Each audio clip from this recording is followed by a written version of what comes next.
নমস্কার বন্ধুরা, নবদিগন্ত চ্যানেলের পক্ষ থেকে আপনাদের সকলকে জানাই স্বাগতম। তো বন্ধুরা, এই মুহূর্তে আমি আপনাদের কলকাতা হাইকোর্টের পক্ষ থেকে একটি বিশেষ গুরুত্বপূর্ণ আপডেট শেয়ার করতে চলেছি এই ভিডিওর মাধ্যমে। তো এখন আমি আপনাদের সাথে যে আপডেটটি শেয়ার করতে চলেছি সেটি হচ্ছে রাজ্যের এনআইএস ডিগ্রিধারী সমস্ত ক্যান্ডিডেট যারা 2023 টেট পরীক্ষায় অংশগ্রহণ করেছিলেন তাদের নিয়ে একটি গুরুত্বপূর্ণ আপডেট কিন্তু উঠে এসছে। কলকাতা হাইকোর্টের একটি বড় নির্দেশ এসছে আজকে এনআইএস টেট ক্যান্ডিডেটদেরকে নিয়ে।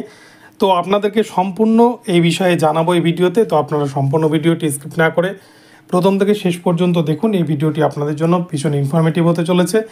তবে তার আগে বলে রাখি, যারা প্রথমবার চ্যানেলটি ভিজিট করছেন আপনারা অবশ্যই চ্যানেলটিকে সাবস্ক্রাইব করে নেবেন, কেননা এই ধরনের আপডেট আপনারা সবার আগে সর্বপ্রথমে কিন্তু একমাত্র নবদিগন্ত চ্যানেলেই পেয়ে যাবেন।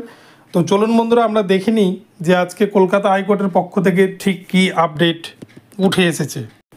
তো বন্ধুরা, প্রথমেই বলি, আপনারা জানেন 2023 সালের নভেম্বর মাসে কিন্তু এনআইএসদের বিপক্ষে একটা জাজমেন্ট এসছে সুপ্রিম কোর্টের পক্ষ থেকে, যেখানে বলা হয়েছে যে এনআইএস ডিগ্রিধারী ক্যান্ডিডেটরা প্রাথমিকের যে ফ্রেশ রিক্রুটমেন্ট সেখানে কিন্তু তারা এলিজিবল নয়। অর্থাৎ প্রাথমিকের চাকরির জন্য এলিজিবল হতে গেলে তাকে কিন্তু রেগুলার ডিএলএড কোর্স কমপ্লিট করে আসতে হবে।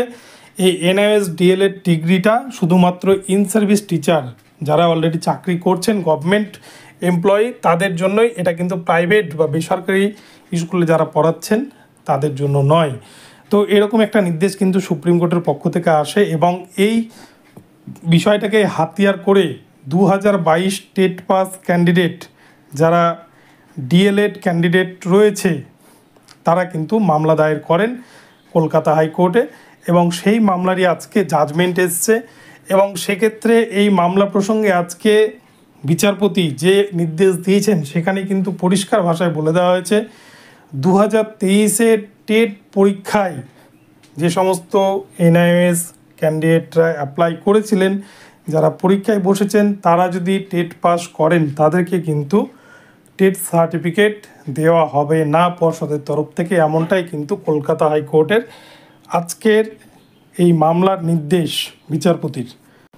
তবে এই মামলার শুনানি চলাকালীন পর্ষদের উদ্দেশ্যে কিছু গাইডলাইন বেঁধে দিয়েছে বিচারপতি। তিনি বলেছেন, এনআইএস থেকে ডিএলএড ট্রেনিং করা ক্যান্ডিডেটরা যারা 2023 পরীক্ষায় 2023 সালের প্রাইমারি টেট পরীক্ষায় অংশগ্রহণ করেছিল, যারা টেট পাস করবে তাদের কিন্তু আলাদা একটা লিস্ট তৈরি করতে হবে প্রাথমিক শিক্ষা পর্ষদকে। যে লিস্ট কিন্তু 2023 প্রাইমারিতে যারা রেগুলার ডিএলএড ক্যান্ডিডেট পরীক্ষায় বসেছিল তাদের সাথে কিন্তু মিলালে চলবে না, সম্পূর্ণ আলাদা আলাদা লিস্ট তৈরি করতে হবে। অর্থাৎ রেগুলার ডিএলএডদের একটা লিস্ট তৈরি করতে হবে এবং এই এনআইএসদের জন্য আলাদা লিস্ট তৈরি করতে হবে এবং এই সমস্ত এনআইএস ক্যান্ডিডেটদেরকে কিন্তু টেট সার্টিফিকেট থেকে বঞ্চিত করা হবে। এমনটাই কিন্তু আজকে কলকাতা হাইকোর্টের নির্দেশ। তো প্রসঙ্গত বলে রাখা ভালো, যখন সুপ্রিম কোর্টের নির্দেশ আসে এনআইএসদের বিপক্ষে তখনই কিন্তু 2023 প্রাইমারি টেট পরীক্ষায় এনআইএস ক্যান্ডিডেটদেরকে পরীক্ষায় বসা নিয়ে একটা অনিশ্চয়তা দেখা দিয়েছিল এবং সে প্রসঙ্গে কিন্তু কলকাতা হাইকোর্টে মামলা চলছিল এবং কলকাতা হাইকোর্ট থেকে পর্ষদের অবস্থান জানতে চাওয়া হয়েছিল। কিন্তু অলরেডি পর্ষদ সে সময় 500 টাকা করে তারা কিন্তু ফর্ম ফিল আপ করিয়ে নিয়েছিল। 500 টাকা করে রিফান্ড দিতে হবে বলে কিন্তু তারা পরিষ্কার জানিয়েছিল যে পরীক্ষার্থীরা টেট পরীক্ষায় বসতে পারবে এবং তারা কিন্তু নিয়োগের ক্ষেত্রে যদি এনআইএস থেকে টেট পাস করে কোনো ক্যান্ডিডেট পরীক্ষার নিয়োগে বসতে চায়, নিয়োগে তারা অংশগ্রহণ করতে পারবে না, কিন্তু টেট পরীক্ষায় তারা কিন্তু বসতে পারবে। এটা পর্ষদের তরফ থেকে জানানো হয়েছিল। কিন্তু আজকে কলকাতা হাইকোর্টের যে নির্দেশ এসেছে তাতে কিন্তু রীতিমতো এনআইএসের টেট প্রার্থীদের মাথায় বাজ পড়ার মতো একটা ঘটনা বা একটা বড় সড়ো ধাক্কা পশ্চিমবঙ্গের এনআইএস টেট প্রার্থীদের জন্য।